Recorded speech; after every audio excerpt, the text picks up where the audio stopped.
You may be seated, please. Today, being Father's Day, we've gotten the permission of a few of our fathers to give the Father's Day address. So we are delighted this morning to have Mr. Henderson Burrows, whom we know well, who is always faithful and present here at Christ Church Cathedral, to come now and give the charge. Please welcome him.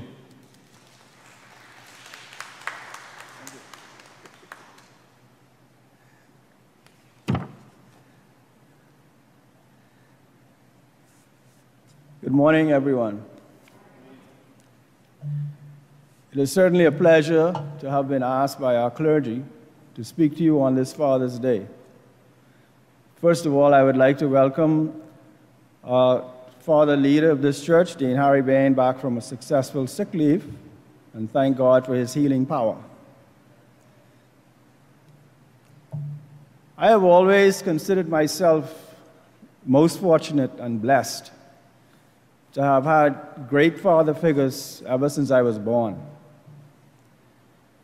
Starting with my own father, the late Claudius Burrows, who was a very humble and simple man, but was someone that people looked up to and respected. I was fortunate also growing up and having both my grandfathers alive, and was able to learn different things from both of them, one being a farmer and the other a seaman, and also a catechist at St. Athanasius Anglican Church in Deadman's Key for over 50 years. And then on the church scene, although he never fathered a child, was the late Very Reverend T. Leslie Weatherhead, Dean of this cathedral, whom I met in 1965 while attending Cathedral Day School. He had come to pay a visit and invited and encouraged all the young boys to a meeting, as he was interested in starting a boys' choir. Well, as some of you might know, that was the beginning of us getting completely involved in the life of Christ Church Cathedral. The men and boys' choir was formed, a Boy Scout troop was started, and to accommodate all these activities, we attended Sunday school on Saturday mornings. I have some qualities that I think are important for being a good father.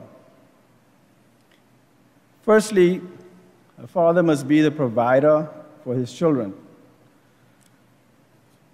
I remember growing up and Mom and Dad would come home from work sometimes and we kids would say, "What's for supper?" Dad would reply, "Crawfish." And Mom would say, "But we don't have any." He would tell her to get the pot ready, and he would take me and my brothers Frank and Paul, and we'd go to the boat, which is moored at Montague. We would cruise over to Sandy Key right behind PI, and Dad would dive a few crawfish. Then we would stop by the beach for a swim and head back home so Mom could cook our supper. He taught us so much else about being a provider, and was a great example for all of us. A father has to be a protector over his family and should make you feel safe at all times and keep the bad guys away.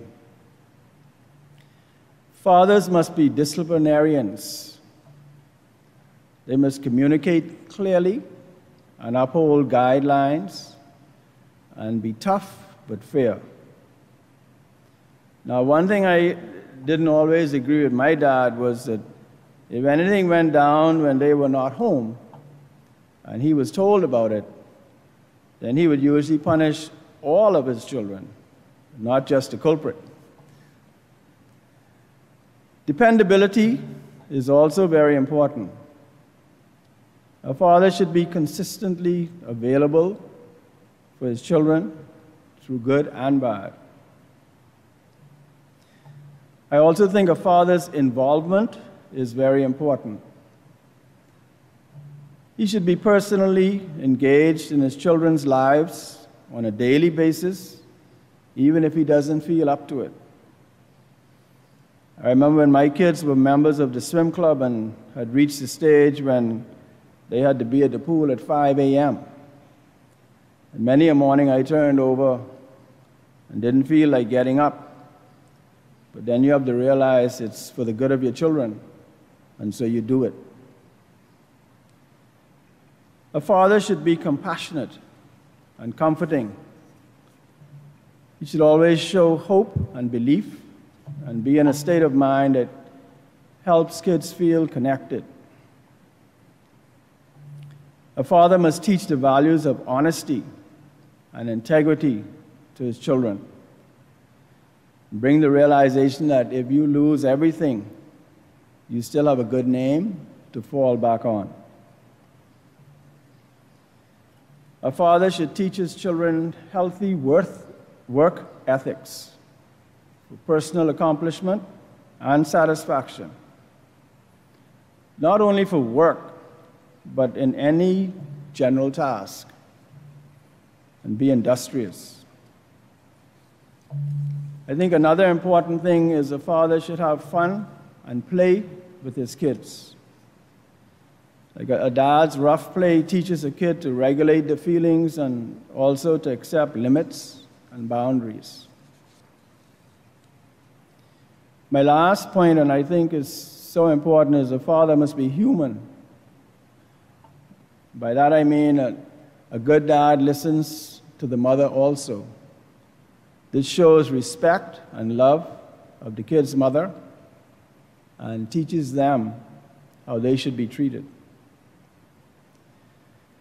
So to all the fathers and heroes, I would like to say God bless you today and always, and may your kids continue to love and admire you for who you are. Happy Father's Day.